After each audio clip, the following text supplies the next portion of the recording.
My name is Margaret. I am 72 years old. For 18 years, I believed that being needed was the same thing as being loved. It was a Tuesday morning in late October when I understood the difference.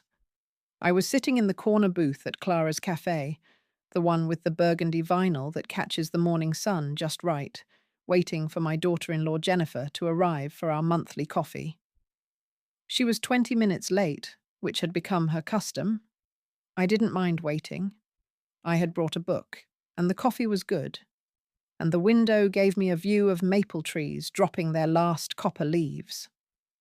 When she finally arrived, her phone was already pressed to her ear. She slid into the booth across from me, held up one finger in that universal gesture that meant just a minute, and continued her conversation. I heard my son's name. I heard the word Thanksgiving. I sipped my coffee and watched the steam curl up from the cup, dissolving into nothing. "So we've decided," Jennifer said, still speaking into her phone, making no effort to lower her voice, "that this year we'll do Thanksgiving at the country club. Just immediate family. You know, keep it intimate." She laughed at something the person on the other end said. Right, right. No, we're not telling her yet. She'll make it weird." The coffee in my mouth had gone cold, though the cup was still warm in my hands. She wasn't talking about a stranger. The her was me, sitting 3 feet away, as visible as the salt shaker between us. When she ended the call, Jennifer smiled at me with that bright, practiced expression she reserved for people she was managing. "Sorry about that. Work crisis. How are you, Margaret?" I could have said something. I could have asked about Thanksgiving, could have forced her to explain, to lie to my face, to scramble for excuses. Instead, I smiled back and said, "I'm well. Thank you." We talked for another 30 minutes about nothing in particular. Her new kitchen backsplash, her son's soccer tournament, the weather. She never mentioned the holiday. I never asked. When we parted in the parking lot, she kissed my cheek and said, "Same time next month?" "Perhaps," I said. I drove home through streets lined with houses where families were just beginning their days. Somewhere, someone was making breakfast for people they loved. Somewhere, a grandmother was being invited, truly invited, not just tolerated or expected to show up with casseroles and checkbooks. That evening, I sat in my living room, in the wingback chair my husband James had recovered in sage green linen the year before his heart gave out. The room was quiet, except for the old clock on the mantel, its steady tick marking time I couldn't get back. I thought about all the Thanksgivings I'd hosted in this house, the 20-pound turkeys, the 3 kinds of pie, the china that had belonged to my mother, hand-washed because I didn't trust the dishwasher with something so precious. I thought about how many times I'd stood in my kitchen at midnight on Thanksgiving night, my feet aching, washing the last of the dishes while everyone else slept in the guest rooms upstairs. How I'd find the gravy boat still on the table the next morning, the leftover gravy congealed into a brown film. How no one ever stayed to help clean up. But everyone always asked when Christmas dinner would be. That's when I knew I had to save myself. If you're listening to this from your own living room, maybe putting away dishes that no one thanked you for, maybe calculating in your head how much you've given and how little has been noticed, maybe we're not so different. Maybe you've also felt the particular loneliness of being surrounded by family while somehow remaining invisible. I sat in that chair until the sun set, and then I sat in the darkness, and something in me began to shift. Not anger, exactly. Anger is hot and loud and demands to be heard. This was colder, clearer. It was the feeling of waking up from a long dream and realizing you're still in bed, that the life you thought you were living was happening only in your head. The phone rang 3 times that evening. My son Michael, calling to ask if I could watch the kids on Saturday. Jennifer texting to ask if I'd seen her sunglasses. She thought she'd left them in my car. A number I didn't recognize. Probably a telemarketer. I didn't answer any of them. I went to my desk, the small oak secretary in the corner that had been my mother's, and I pulled out a leather-bound notebook I'd bought years ago and never used. The pages were cream-colored, heavy, waiting to be filled with something that mattered. I opened to the first page and wrote the date. Then I wrote, accounting. Outside, the last leaves were falling from the trees. Inside, I was done catching them. I used to be an accountant, not the glamorous kind you see in movies, catching criminals through tax records. I was the ordinary kind, the woman who helped small business owners understand their profit margins, who reconciled bank statements for people who couldn't quite balance their checkbooks. I retired 12 years ago, but the skills don't leave you. The ability to track numbers, to see patterns in columns of figures, to recognize when something doesn't add up. I had never turned that skill on my own life. It took me 3 days to gather everything. Bank statements going back 15 years, credit card bills, receipts I'd kept in a shoebox, the way my mother had taught me, cancelled checks from before everything went digital. I spread them across my dining room table, that long oak table that had hosted so many family dinners, and I began to add. The first number that emerged was from 10 years ago, $15,000 for Michael's business startup. He'd needed it urgently, he said. The coffee shop he wanted to open. It would pay me back in 6 months, he promised. We both knew that was a story we were telling. The coffee shop never opened. The money was never mentioned again. Then $8,500 for Jennifer's car when theirs broke down. Just a loan, Mom, just until the insurance check comes through. The check came through. The loan remained. $22,000 over 3 years for my grandson Tyler's private school tuition. Not asked for, exactly, but mentioned often enough that I understood it was expected. Grammy, you want me to have the best education, don't you? Of course I did. I paid it gladly. But no one ever acknowledged it. At his graduation, I sat in the back row while Jennifer's parents sat in the front. And when Tyler gave his speech thanking everyone who'd supported him, my name wasn't mentioned. $12,000 for my granddaughter Sophie's medical bills when she broke her arm doing gymnastics. Their insurance had a high deductible. We can't swing it this month, Margaret. You know how it is. I knew how it was. I paid $6,000 here, $3,500 there. The new roof they needed. The vacation they deserved after such a hard year. The wedding gift for Michael's cousin that should really come from all of us. But somehow I was the only one who contributed. By the time I finished adding, the number at the bottom of the page read 127,340. I sat back in my chair and looked at that figure for a long time. It wasn't the largest sum I'd ever calculated. In my career, I'd worked with budgets in the millions. But this was different. This was my life, measured in dollar signs. This was the inheritance I'd given away while still breathing. But money was only part of the accounting. I started a second list. The hours. Every Tuesday and Thursday for 8 years, I'd watched Tyler and Sophie after school. 4 hours each day, 2 days a week. That's 8 hours a week, 32 hours a month, 384 hours a year. Over 8 years, 3,072 hours. If I'd been paid minimum wage, which was low even for childcare, that would have been another $22,302. But I hadn't been paid at all. The list continued. 36 Thanksgiving dinners, each requiring 2 days of preparation and 1 day of clean-up.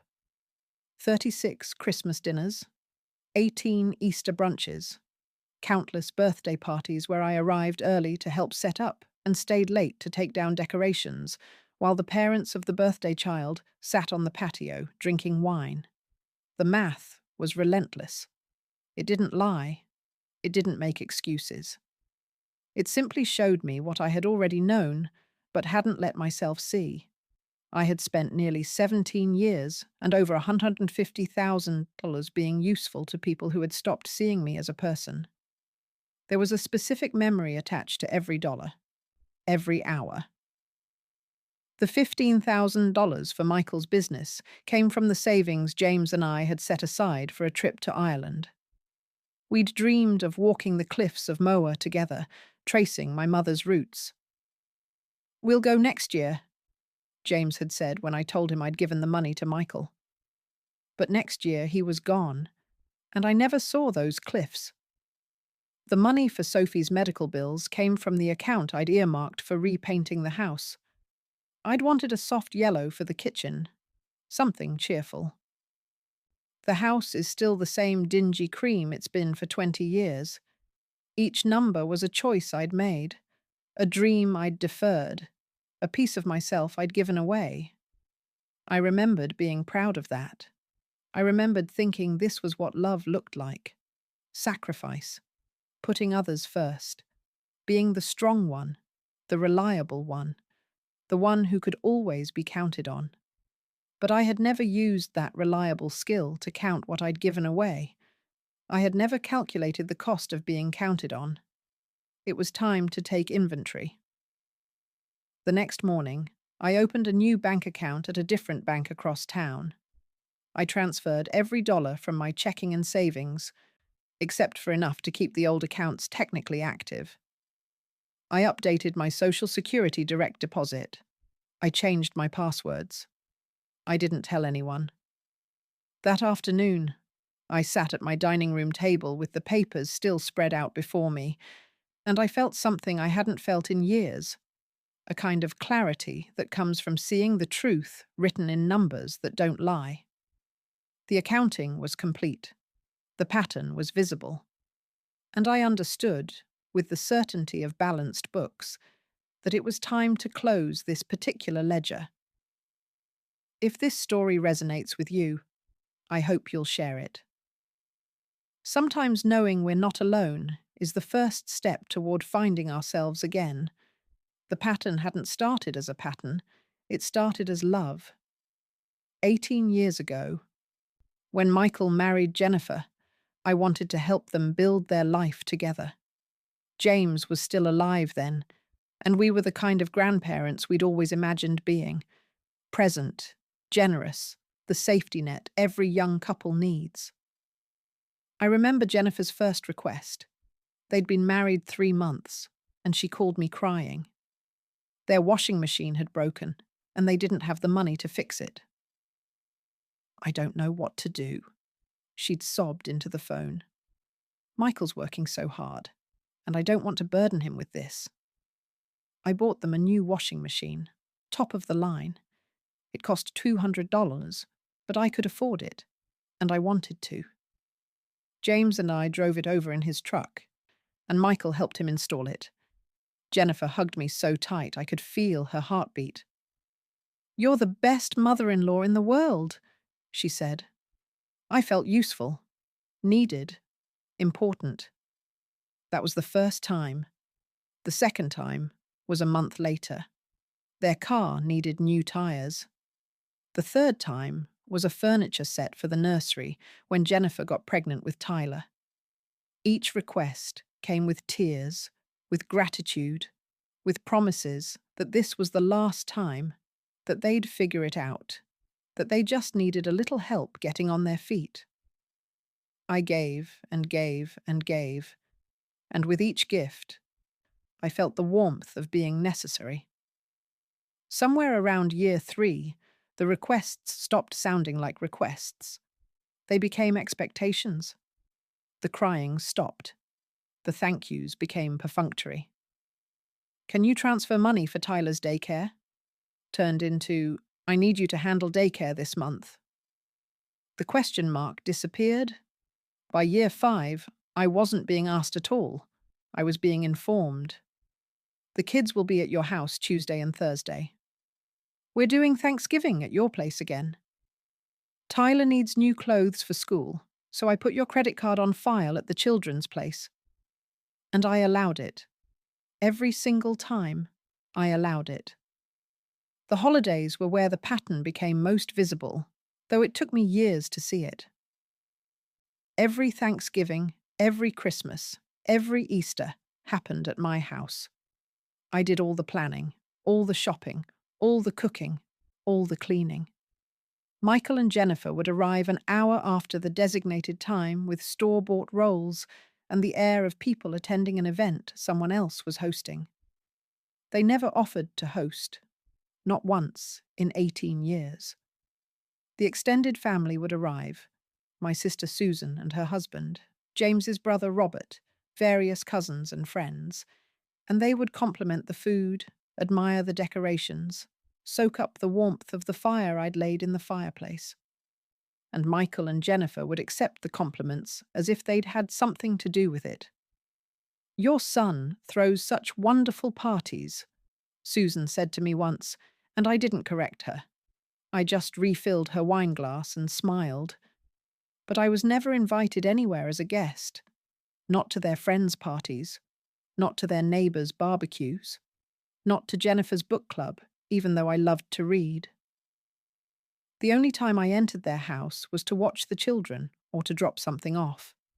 I had become furniture in my own family's life, useful, expected, unremarked upon. You don't thank a chair for holding you up. You don't invite a table to dinner. You simply use them and assume they'll always be there. The moment I stopped nodding came on a Sunday in November, 3 weeks after the coffee shop revelation. Michael called to discuss Christmas plans, not to ask about them, to discuss them, as if they were a shared project we were both equally invested in. "So, we're thinking prime rib this year instead of ham," he said. "Jennifer saw a recipe on Pinterest, and the kids want a hot chocolate bar. Can you handle that?"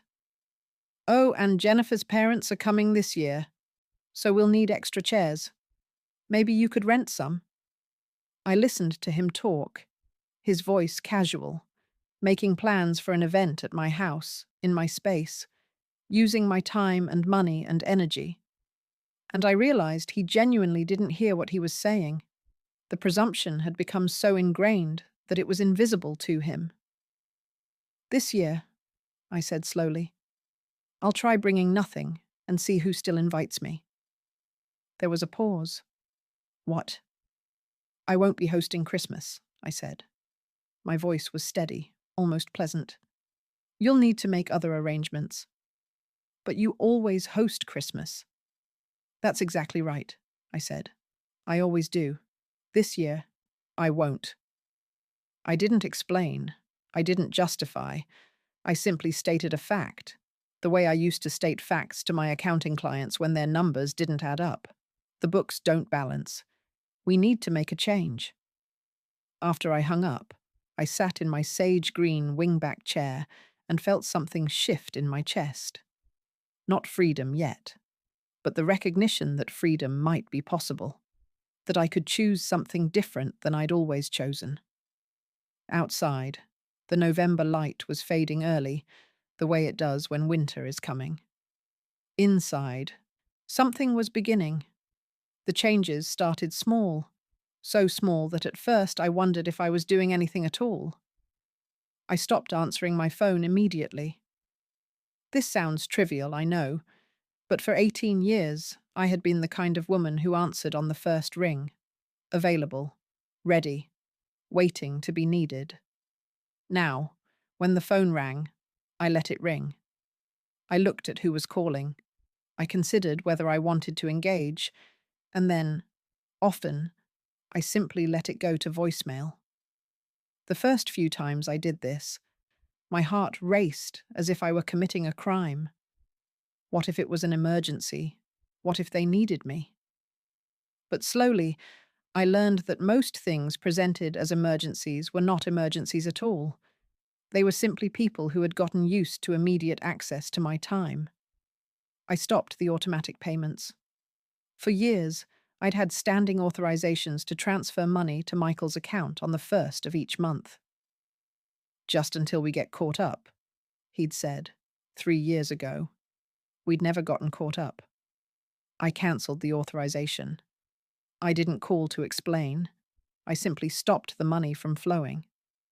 One Tuesday in early December, when I was supposed to watch Tyler and Sophie, I called Jennifer at noon. "I won't be able to watch the children today," I said. "What? Why not?" "I have plans." "I have plans as well," I said. This was true. My plan was to go to the art museum downtown, something I'd been meaning to do for months, but had always postponed because of my standing Tuesday obligation. "Can you reschedule your plans?" "I can't reschedule mine." "No," I said simply. "I can't." She hung up on me. I went to the museum. I walked through galleries, hung with paintings I'd only ever seen in books. I stood in front of a canvas by Mary Cassatt, a mother holding a child, and I thought about all the ways love can look. The tenderness in that painting was mutual. The mother held the child, yes, but the child looked back at the mother, seeing her, acknowledging her presence. They were both there, both real to each other. In the museum cafe, I ordered a pot of tea and a slice of lemon cake, and I sat by the window watching people walk by on the street below. No one knew where I was. No one was texting to ask when I'd be home. I was simply Margaret, a woman in a museum cafe, and that was enough. My neighbour Ellen found me in the garden that Saturday morning. I was pruning the roses, getting them ready for winter, and she stood at the fence with a concerned expression I'd seen before, but never quite understood. "Margaret," she said, "I need to tell you something, and I hope you won't be offended." I set down my pruning shears. "Go ahead." "I see them," she said. "Your family. I see how they come and go from your house. I see you watching the grandchildren every week. I see the expensive cars they drive while you're still driving James's old Honda." She paused. "And I never see them do anything for you." I should have been embarrassed. Instead, I felt a strange relief. Someone else had seen it. The pattern I'd been too close to, too invested in. To recognize clearly was visible from the outside. "You deserve better," Ellen said simply. Those 3 words settled somewhere in my chest like a hand on a shoulder. You deserve better. Not, you should be grateful for what you have, or family is everything, or any of the other platitudes I'd told myself. Just, you deserve better. That afternoon, I did something I'd been thinking about for weeks. I went to see Arthur Morrison, an attorney James and I had used years ago for estate planning. I sat in his office with its leather chairs and diplomas on the wall, and I told him I wanted to protect my assets. "From what?" he asked gently. "From being expected to give them away," I said. We talked for 2 hours. He helped me set up a trust, restructure my accounts, ensure that my money would be used the way I wanted it used, not the way someone else expected it to be used. When I left his office, I felt lighter, as if I'd set down a burden I'd been carrying so long I'd forgotten I was carrying it. I also, without much planning, discovered old passions I'd let hibernate. I signed up for a watercolour class at the community centre. Wednesday evenings, 6 to 8. I hadn't painted since college, and I was terrible at it. But there was joy in the terribleness, in mixing colours, in watching water blur the edges of shapes, in creating something that served no purpose except to be created. The first painting I finished was of my garden in October. The roses were oversaturated, too red, almost violent in their colour. The proportions were wrong, the perspective off. It was imperfect and honest and mine. I hung it in my bedroom where no one would see it but me. These were small acts, really, barely noticeable from the outside, but each one was a stitch in a new kind of quilt. One I was wrapping around myself instead of throwing over other people's shoulders. And the remarkable thing was this: the more I reclaimed, the less guilty I felt about reclaiming. It was as if each small choice built the foundation for the next one, until choosing myself stopped feeling like rebellion and started feeling like common sense. The phone rang less often, or maybe I just noticed it less. Either way, the silence was becoming comfortable.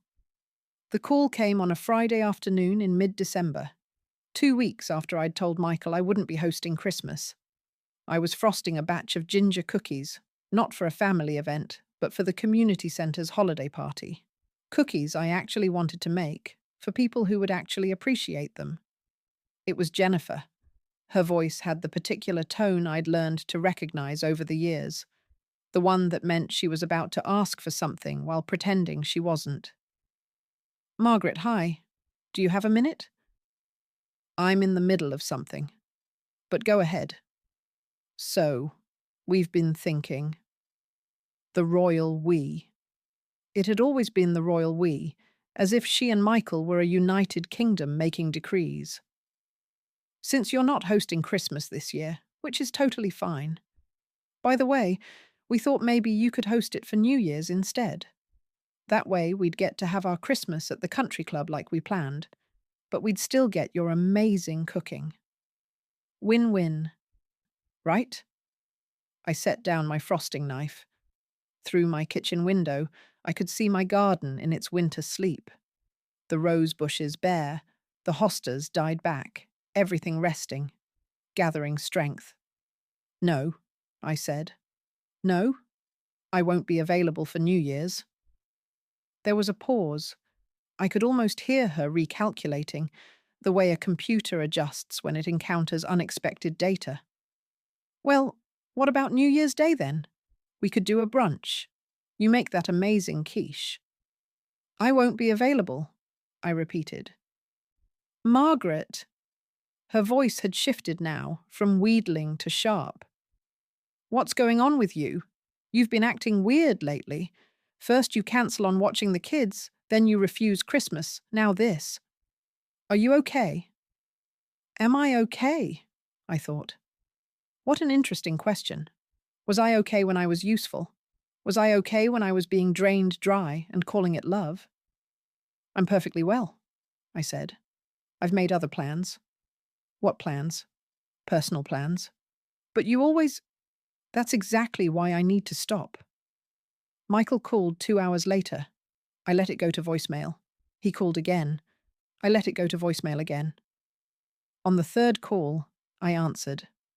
"Mum, what the hell is going on?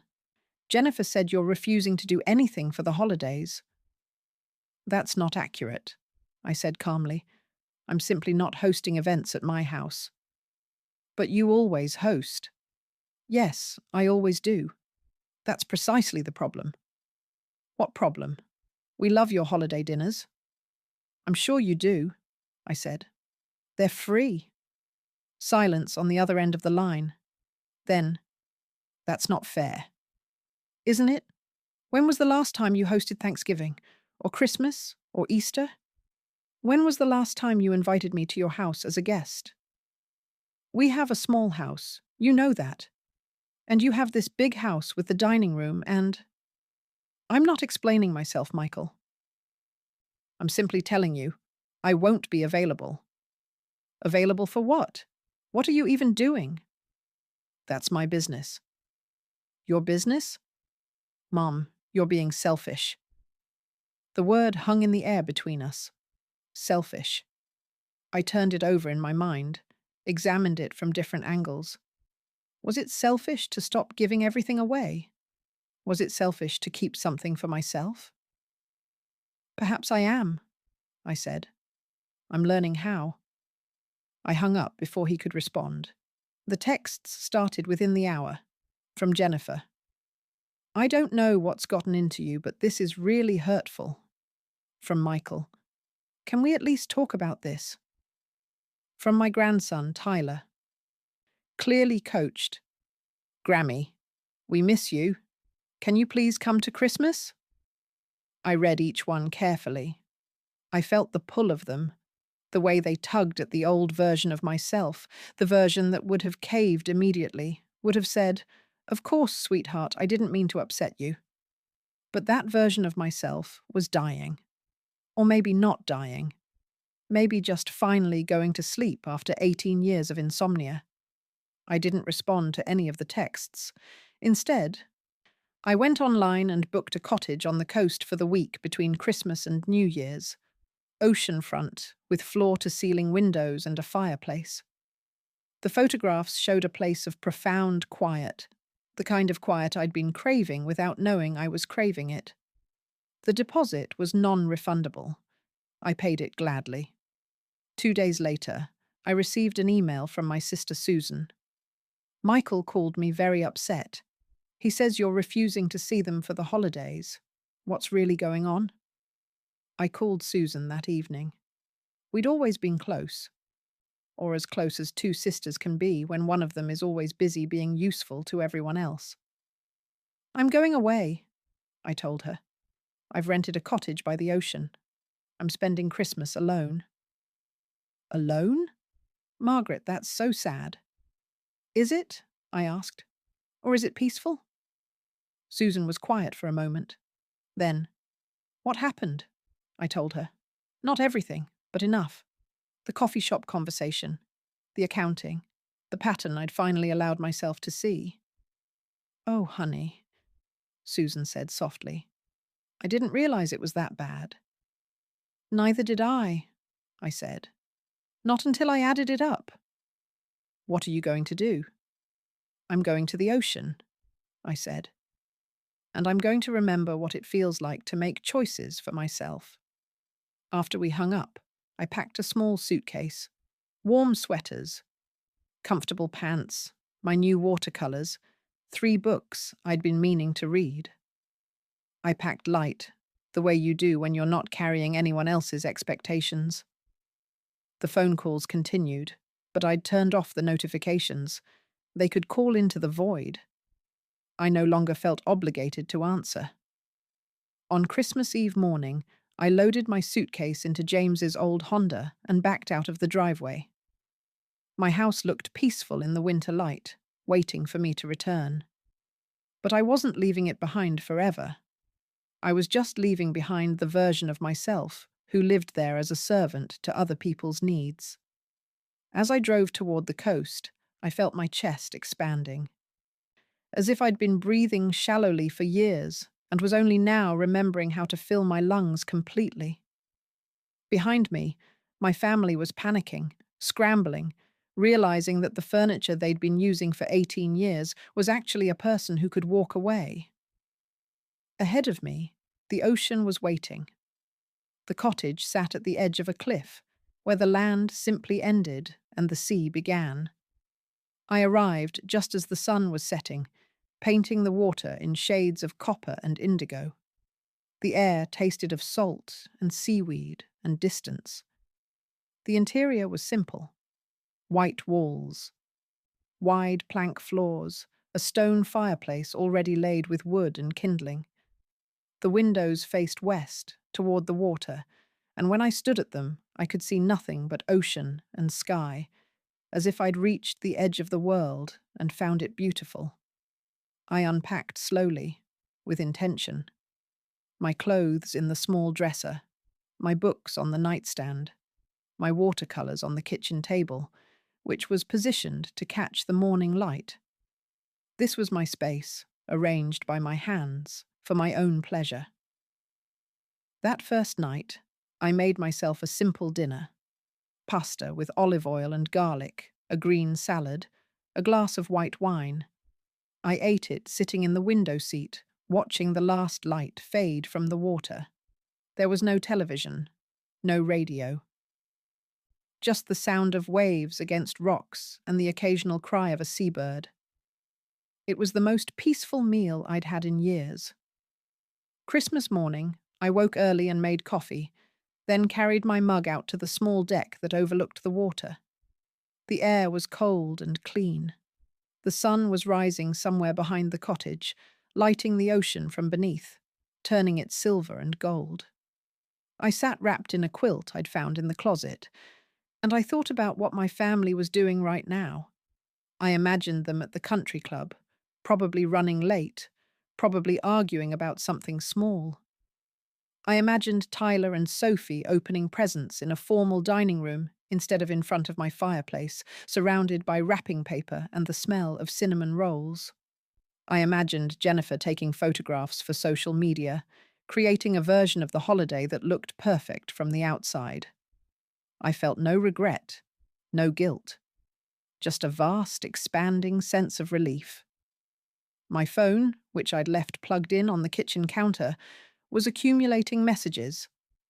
I checked it once a day, in the evening, the way you might check a weather report for a place you're not planning to visit. The messages had a predictable arc. Christmas Eve morning, from Jennifer. Last chance to change your mind. We'd still love to have you. Would they? Or would they love to have my cooking and my checkbook? Christmas morning, from Michael. Merry Christmas, Mom. Wish you were here? Did he? Or did he wish his caterer was there? Christmas afternoon, from Tyler. Grammy, why aren't you here? Because I'm here instead, sweetheart. Because I chose myself. Christmas night, from Jennifer. Well, I hope you're happy. The kids are devastated. I didn't respond to any of them. Each silence was a choice, and each choice felt more right than the last. The days at the cottage developed their own rhythm. I woke early, before sunrise, and carried my coffee to the window. I watched the light change, the way it moved across the water like a slow conversation between sea and sky. Some mornings were grey, with low clouds that turned everything monochrome. Some mornings were brilliant, the water so blue it looked artificial. After coffee, I walked. There was a path along the cliff that wound between wind-sculpted pines and patches of beach grass. I walked it slowly, noticing things. The way rocks changed colour when wet. The patterns of foam on the beach below, the architecture of bird nests tucked into the scrub. In the afternoons, I painted. Terrible, wonderful paintings of the ocean that captured nothing of its reality and everything of how it made me feel. I painted in blues and greens and greys, in broad strokes that suggested rather than defined. I wasn't trying to make something beautiful. I was trying to make something true. On the third day, I drove into the nearby town and found a small cafe with good bread and better coffee. I sat at a corner table with a book, and the woman at the counter struck up a conversation. "Here for the holidays?" she asked. "Yes, by choice." She smiled. "Best kind of holiday." We talked for an hour. Her name was Patricia. She'd owned the cafe for 20 years. She loved mysteries and hated romantic comedies. Her daughter lived in Seattle. They talked every Sunday. It was the kind of easy conversation you can have with strangers sometimes, when there's no history between you, no expectations, just two people sharing space and stories. "There's a book club that meets here Wednesday evenings," Patricia said as I was leaving. "You should come if you're still around." "I might do that," I said, and I meant it. That evening, I joined the book club. 6 women, ranging from their 40s to their 70s, drinking wine and arguing amiably about a novel I hadn't read. They welcomed me without question, summarized the plot, asked what I thought. I thought the protagonist made foolish choices. They agreed. We all agreed. It was marvelous. Walking back to the cottage afterward, I realized I'd spent 3 hours with people who didn't need anything from me except my presence and opinions. It had been so long since I'd experienced that, I'd almost forgotten what it felt like. The texts continued. By the fifth day, they'd taken on a desperate quality. From Michael. "Mom, can you at least tell us where you are? We're worried." From Jennifer. "This silent treatment is childish." From Susan. "Your son called me again. He wants to know if you're okay. Are you?" To Susan, I replied, "I'm very okay. Tell him I'll be in touch when I'm ready." On New Year's Eve, I built a fire in the fireplace and opened a bottle of champagne I'd bought in town. At midnight, I stood at the window with my glass and watched fireworks bloom over a distant town, their reflections shimmering on the black water. "To absence," I said aloud, toasting my reflection in the window, "and to presence." The next morning, I woke to find 17 missed calls. Something had shifted. The panic had set in. I made my coffee, carried it to my window seat, and finally listened to the voicemails. They were all from the day before, from extended family members, from family friends, from people I hadn't heard from in years. "Margaret, this is Robert. Michael says you've disappeared. Is everything okay?" "Hi, it's Diane." I ran into Jennifer at the grocery store. She seems very upset. "What's going on?" "Margaret, honey, it's Susan. I think you need to call your son. I think something's happened. I think they're finally realizing." "Have you ever had to choose yourself over keeping the peace?" Tell me in the comments. Every story lights someone else's path. I learned what happened from Susan, who called me on January the 2nd, the day after New Year's. I'd been at the cottage for 8 days. My absence had been longer than any vacation I'd taken in the 18 years since James died. "Margaret," Susan said, "you need to know what's going on." "I'm not sure I do," I said, watching fog roll in from the ocean. "But tell me anyway." She took a breath. "They tried to host Christmas." "That was the plan." "No, I mean they really tried. At the country club, like Jennifer wanted. But the country club needed payment in advance, and Jennifer's credit card was declined. 3 times. I sipped my coffee and said nothing. So they came to their house instead. Last minute. Except their house wasn't ready for 20 people. It was chaotic. Jennifer tried to cook a turkey and it came out raw. Michael ordered pizza. Robert showed up expecting a proper dinner and found paper plates and takeout. I see. But that's not the worst part. Susan paused. Diane was there. You remember Diane, James's cousin? She brought her son and his family. They'd driven 6 hours. And when they arrived and saw the situation, Diane asked where you were. What did Michael say? That's just it, Jennifer answered.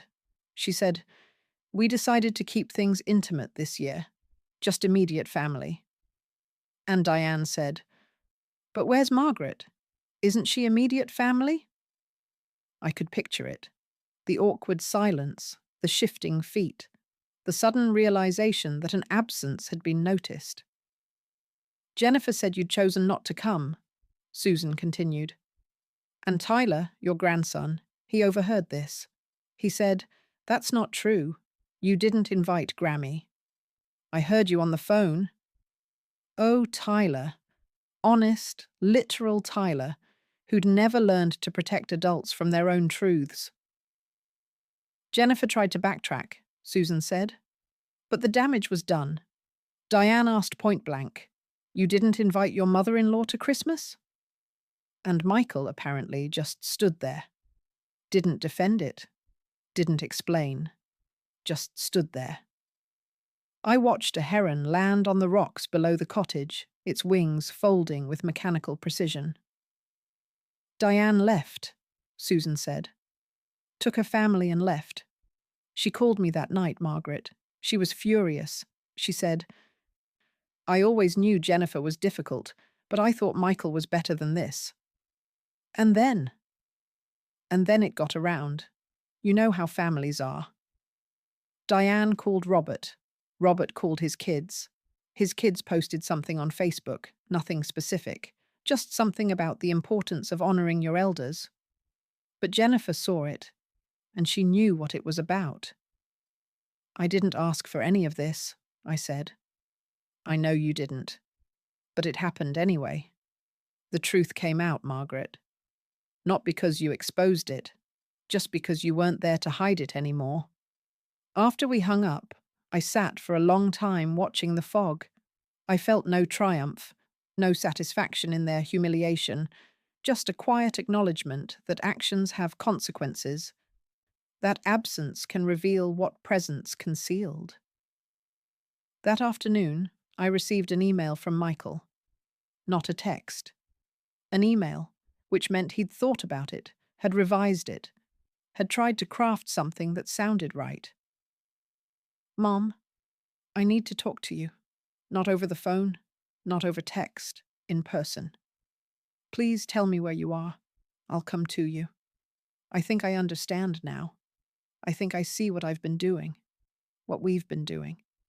Please give me a chance to make this right. Michael. I read it 3 times.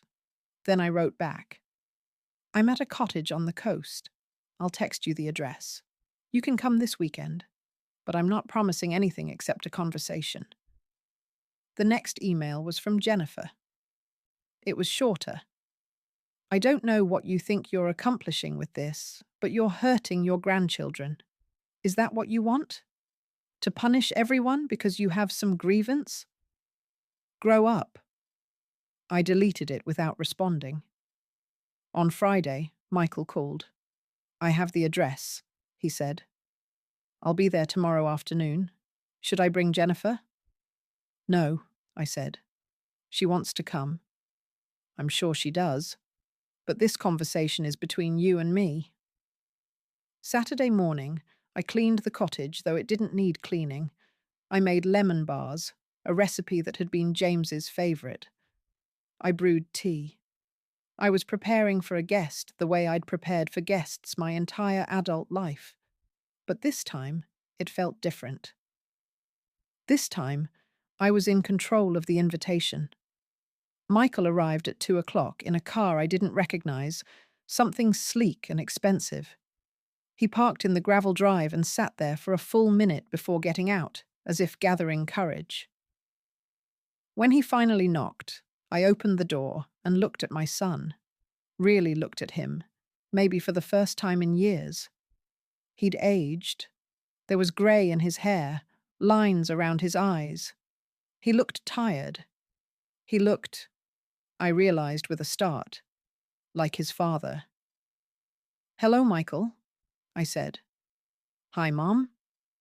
We stood in the doorway for a long moment. Then I stepped aside and let him in. We sat at the kitchen table, the one I'd been using for my watercolors. My paintings were still scattered across it, and I didn't move them. Let him see what I'd been doing with my time. Let him see that I had a life beyond being useful to him. Michael looked at the paintings, then at the ocean through the window, then at me. He opened his mouth twice before any words came out. I didn't realize, he said finally, how bad it had gotten. I poured tea into 2 mugs and pushed one across the table to him. Drink first, talk after. He wrapped his hands around the mug the way he'd done as a child, seeking warmth. We sat in silence for several minutes, and I didn't rush to fill it. I'd spent 18 years filling silences, smoothing over awkwardness, making everyone comfortable. Not anymore. Tyler told me, Michael said eventually, after Christmas. He said I was mean to you, that I only called you when I needed something, that you watched him and Sophie every week, but I never asked what you wanted to do with your time. He's observant, I said. He's 10 years old, and he saw what I didn't see. Michael's voice cracked slightly, or what I didn't let myself see. Why didn't you? Let yourself see it, I mean. He looked down at his tea.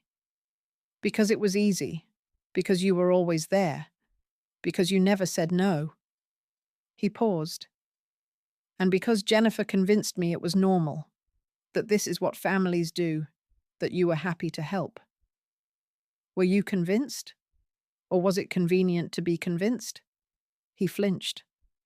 Both, probably. I picked up one of my paintings, a seascape I'd done 2 days ago. The colours were murky, the composition off balance, but there was something honest in it. Do you know what I've been doing here? Hiding from us? Learning to be alone without being lonely. There's a difference. Michael looked at the painting in my hands, then at the others, spread across the table. I didn't know you painted. I did. 40 years ago. I stopped when I got married. When I had you. Life got busy. I forgot that I liked it. Mum, I'm sorry. For what specifically? The question clearly surprised him. He'd come prepared to offer a blanket apology, the kind that covers everything without acknowledging anything.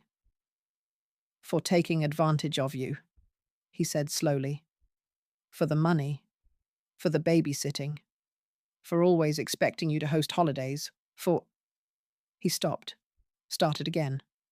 For treating you like you only existed to make my life easier. Better, I said. But not complete. What else? For not seeing me? I said. For 18 years, Michael, you looked at me and saw a function, not a person. You saw a grandmother, a babysitter, a bank account, a caterer. You didn't see Margaret. His eyes filled with tears. I see you now. Do you? Or do you see what you've lost? That's not fair. Isn't it? I set down the painting. You didn't come here because you suddenly realized I'm a person with my own wants and needs. You came here because your family was humiliated at Christmas, because people judged you, because the furniture got up and walked away, and now you don't know where to sit. That's not... He stopped. Okay. Maybe at first. Maybe that's what made me realize. But, Mom, I do see it now. I see what I've done. What we've done. And Jennifer. He looked away. She's angry. She thinks you're overreacting. She says families help each other and you're being selfish. Do you agree with her? He struggled with it.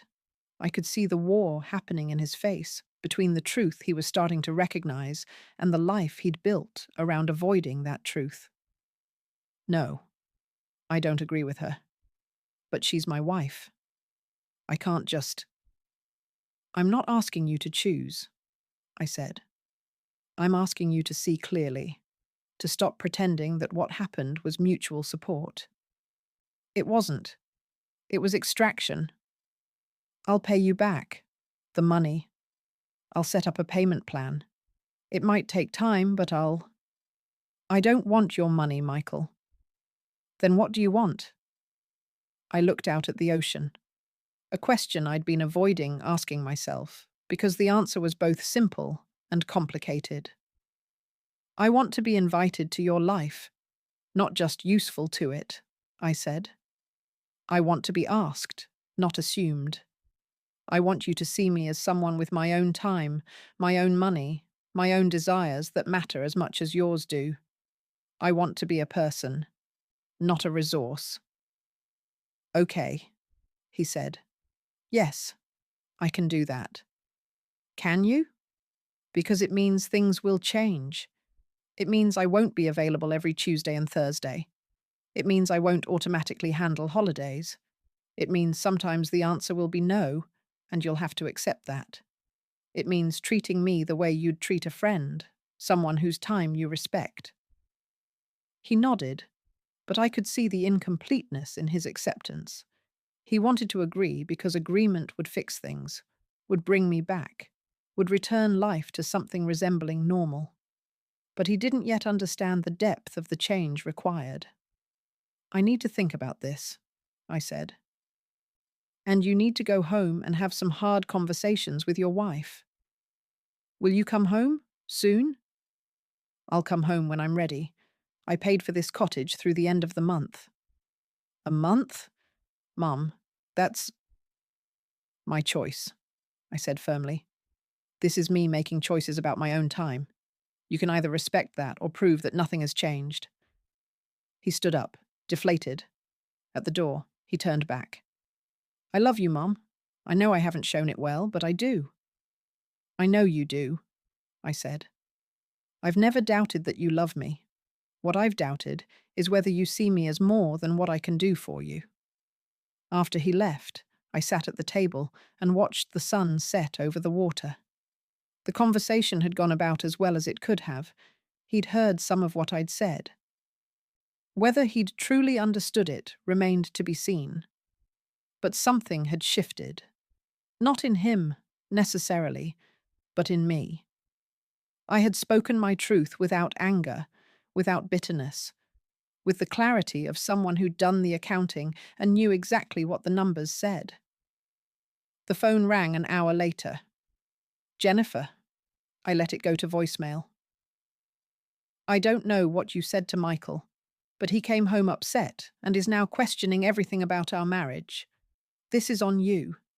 You're trying to break up our family because you're lonely and miserable. Well, congratulations. You're succeeding. I deleted the message and made myself dinner. Fresh fish from the market in town, roasted vegetables, a glass of wine. I ate it slowly, tasting every bite, sitting at my table with my mediocre paintings and my ocean view, and I felt something I hadn't felt in years. I felt at peace. 6 months later, I was sitting in my garden on a Tuesday afternoon in June, deadheading roses. The same roses I'd been pruning the day Ellen told me I deserved better. They'd come back beautifully this year, fuller than I'd ever seen them, as if they'd benefited from my absence. Perhaps we both had. The life I'd built in those 6 months looked nothing like the life I'd left behind. I'd kept the cottage on the coast for 2 months, then returned home in March with a clarity I hadn't possessed before. But I'd returned to a home I'd renovated, literally and figuratively. I'd painted the kitchen that soft yellow I'd wanted for years. I'd cleaned out the guest rooms and converted one into a studio for painting. I'd bought new sheets, new towels, things that were mine and mine alone. I'd hired a lawyer to make my assets bulletproof, with trusts and provisions that protected what I'd worked for. I'd also joined things. Patricia's book club at the cafe on the coast had inspired me to find one here in town. Wednesday evenings at the library, a group of 8 women who loved mysteries and literary fiction and arguing about character motivation. I'd volunteered at the art museum, giving tours once a week, sharing what I'd learned from my own attempts at painting. I'd made friends, real friends, people who called because they enjoyed my company, not because they needed something. Ellen, my neighbour, and I had coffee every Friday morning. Patricia and I exchanged emails about books and recipes and the weather. The women in my book club had become genuine companions. My calendar was full, but full with things I'd chosen, not things I'd been assigned. Michael had called, tentatively, every week for the first 2 months. We'd had coffee a few times, awkward at first, then gradually easier. He was trying, I could see that. Trying to ask before assuming, to offer instead of demand. It wasn't perfect. Old habits surfaced. But when they did, I pointed them out calmly, and he adjusted. I need you to watch the kids this weekend, he'd said in April. You need me to, or you're asking if I'm available? A pause. I'm asking if you're available. I'm not. I have plans. Oh, okay. Can I ask what plans? Book club retreat in the mountains. That sounds nice. He'd sounded surprised, as if he couldn't quite picture me having a life that didn't revolve around his family. Can we schedule something for the following weekend? For the kids to see you? I'd like that. Why don't you bring them here for lunch? Around noon? You're sure? I'm inviting you, Michael. That means I'm sure. Jennifer and I had not spoken. She'd tried, once, calling me in February with what started as an apology and quickly devolved into accusations. I'd listened for 5 minutes, then said, I'm not interested in debating this with you. When you're ready to take accountability without conditions, we can talk. Until then, I wish you well. I'd hung up and blocked her number. Michael said she was in therapy now, that her therapist had suggested she had control issues. I said nothing. Her growth or lack thereof was not my responsibility. The grandchildren, that was more complicated. I saw them once a month, on my terms, at my house. Michael brought them without Jennifer. We baked cookies, walked in the garden, painted terrible watercolours together. Tyler, at 11, was old enough to remember how things used to be, and sometimes he'd ask questions. Grammy, why don't you come to our house anymore? Because I like having visitors here. It's special when people come to see me, don't you think? Yeah, but you used to come every week. I used to do a lot of things. Now I do different things. Sophie, at 8, accepted the new normal more easily. She liked my studio, liked mixing colours on my palette, liked the fact that I let her make messes without worrying about keeping things perfect. In May, Michael had asked if I'd consider coming to Sophie's birthday party. At our house, he added. Jennifer promises to be civil. No, I'd said. Mum, she's your granddaughter. And I'll celebrate with her here, the week after her birthday, the way we've been doing. But I'm not going back to being a guest in your life only when it's convenient for you to host. He'd accepted it, though I could hear the disappointment in his voice. The old me would have caved, would have gone to the party to keep the peace. The new me understood that keeping the peace meant nothing if I sacrificed my own boundaries to maintain it. Susan visited often. She'd been watching the whole transformation with a mixture of pride and concern. You seem happy, she said one afternoon over tea in my newly yellow kitchen. I am. But are you lonely? I mean, you've cut yourself off from so much of the family. I've cut myself off from dysfunction, I corrected. The family members who matter are still in my life. You're here, aren't you? Robert calls every Sunday. Diane and I have lunch once a month. I haven't lost family. I've lost obligations disguised as family. And Michael. Michael is learning. Whether he fully learns remains to be seen. But I'm not waiting around to find out. I'm living my life, and he can be part of it if he chooses to meet me where I am. What if he doesn't? I looked out the window at my roses, thriving in the June sun. Then I'll be sad. But I'll be sad with my boundaries intact, which is better than being drained with my boundaries demolished. Just last week, something unexpected had happened. I'd received a letter, handwritten, from Jennifer. Not an email, not a text, but an actual letter on nice stationery. Margaret, I've been in therapy for 3 months now. My therapist suggested I write this letter, though she didn't tell me what to say. This is me, trying. I was wrong. About so many things. I treated you like an employee, like someone who existed to make my life easier. I took your money, your time, your energy, and I never once asked if you were okay. I never once considered that you might have needs that weren't being met. I was raised to believe that family helps each other, but I confused help with use. I used you. For years. And when you finally set a boundary, I called you selfish because you were disrupting my comfort. I'm not asking you to forgive me. I don't deserve that yet. Maybe I never will. But I wanted you to know that I see it now. What I did. What we did. I also wanted you to know that Michael is changing. He's more present with the kids.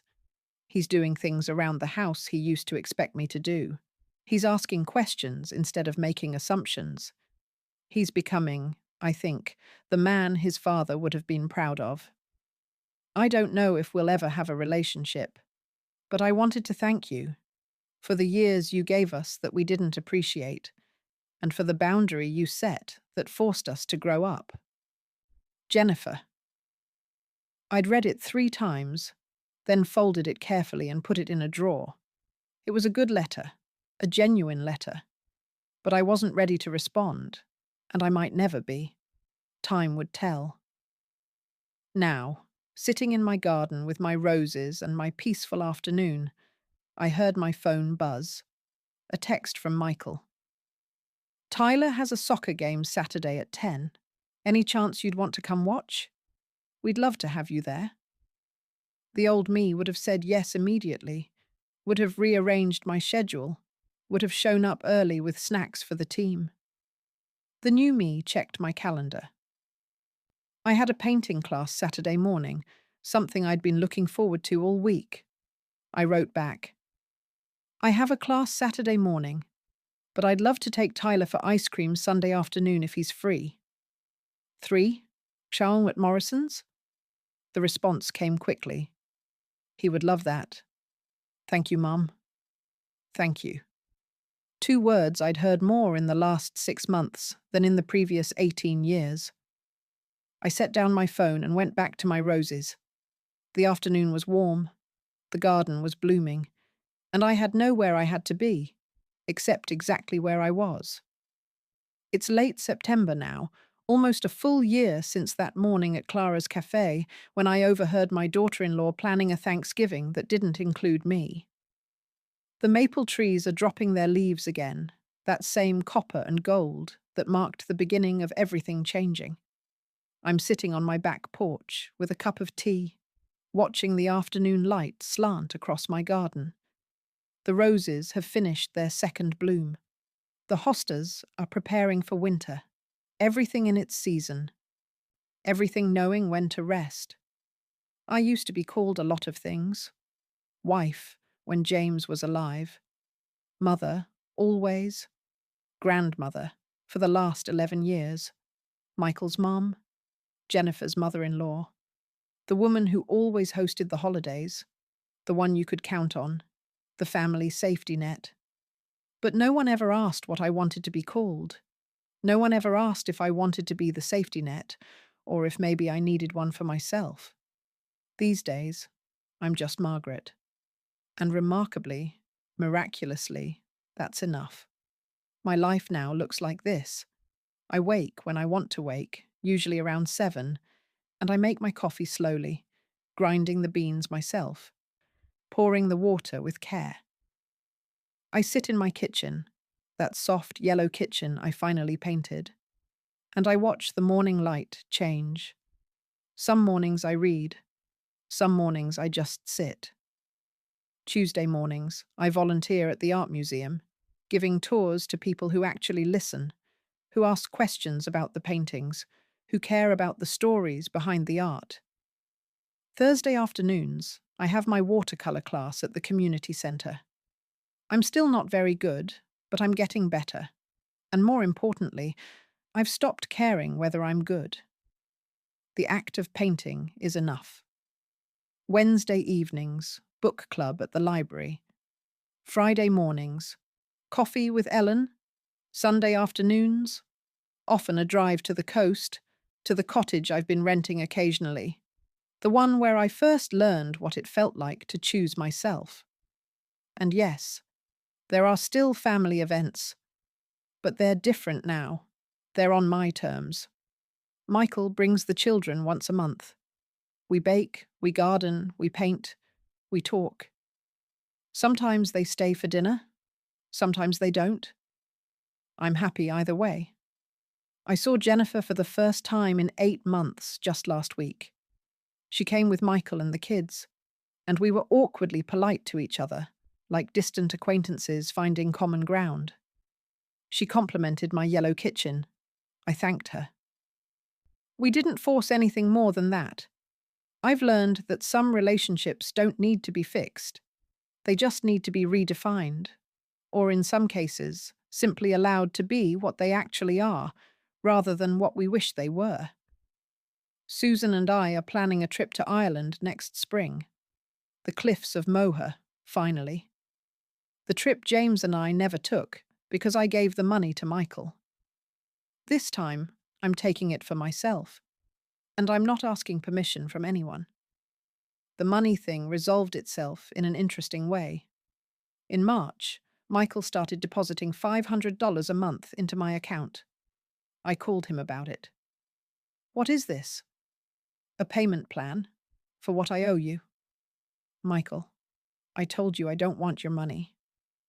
And I told myself I need to do this anyway. Let me, Mom. Let me try to make it right." I deposit the money in a college fund for Tyler and Sophie. Michael doesn't know this yet.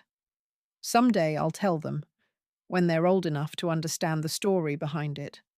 People ask me sometimes, friends from book club, women at the museum, if I regret it. The year I lost with my family, the boundaries I set, the bridge I burned with Jennifer. I tell them the truth. I regret nothing. Because here's what I've learned. Some hearts only stay warm when you wrap them around yourself. For years, I was a quilt that kept everyone else warm while I froze. I covered my family with my time, my money, my energy, my love. I wrapped them in comfort and care, and never once asked if anyone noticed I was shivering. Now, I've taken that quilt and wrapped it around my own shoulders, and the remarkable thing is this. I'm warm. Not just comfortable, but genuinely warm. The kind of warmth that comes from knowing you're living in alignment with your own needs, your own values, your own hard-won wisdom. The other remarkable thing? The people who truly matter are still here. Michael is trying. The children are adapting. Susan has been steadfast. My new friends, the life I've built, the person I'm becoming. These are gifts I gave myself by refusing to give everything away. And the people who aren't here, the ones who only valued me for what I could provide, their absence is not a loss, it's a clarification. I think about Jennifer sometimes, about that moment at the cafe when she sat across from me and planned Thanksgiving while I was sitting right there. I used to feel hurt by it. Now I see it as a gift. It was the moment I woke up, the moment the facts became too clear to ignore, the moment I started keeping my own accounts. The truth is, I should have done this years ago. I should have set boundaries when Michael got married, when the first requests started. I should have said no the first time I felt used rather than loved. But I was raised to be helpful, to put family first, to sacrifice without complaint. I was raised to believe that love meant giving until there was nothing left to give. It took me 72 years to learn that real love doesn't require the dissolution of the self. Real love has boundaries. Real love asks before assuming. Real love sees the person, not just the function. If you're hearing this story, if you've stayed with me through all 10 chapters, through the accounting and the absence and the aftermath, maybe you need to hear what I needed to hear a year ago. You are not selfish for keeping something for yourself. You are not cruel for setting a boundary. You are not wrong for asking to be seen as more than what you can provide. It's never too late to save a seat for yourself. Not in the back row, not in the corner, not in some cramped space left over after everyone else has taken what they need, but in the front row of your own life, the good seat, the comfortable one, the one with the best view. I'm 73 now, and I'm sitting in that seat. My tea is hot, my garden is peaceful, my calendar is full of things I've chosen. In an hour, Patricia is picking me up, and we're driving to the coast for dinner at that cafe where we met. Tomorrow, I have nothing planned except a long walk and maybe some painting if the mood strikes. Next week, Michael is bringing the children for Sunday dinner. I'm making pot roast, James's favourite. The children will help me make apple pie for dessert. We'll eat together at my table, in my yellow kitchen, and then they'll go home to their lives, and I'll stay here in mine. And that balance, them having their lives, me having mine, with connection but not consumption, that's what I've been searching for all along. I used to think that loving my family meant making myself small, so they could be big. Now I know that real love makes room for everyone, including the person doing the loving. The sun is setting now, painting my garden in shades of amber and rose. The air is cooling. Soon I'll go inside, make myself a simple dinner, read my book by the fire.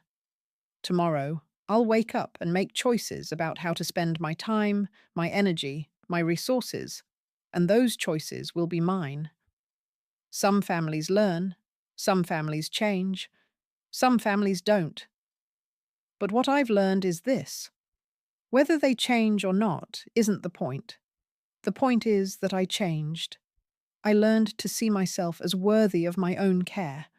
I learned to value my time, my peace, my resources. I learned that absence can be a form of presence, presence to myself, to my own needs, to the life I want to live. And that life, it turns out, is beautiful, simple, quiet, mine. I'm just Margaret, and that's enough. More than enough. Exactly right. Thank you for staying with me through this story. If you know someone who might need to hear it, please share it. And remember, it's never too late to save a seat for yourself, not tomorrow, not next year, right now. Wrap that quilt around your own shoulders, feel the warmth, and know that you deserve it, all of it. In the meantime, on the final screen, I'm leaving you with two of the channel's most beloved stories. I'm sure they will surprise you. Thank you for staying with me until now.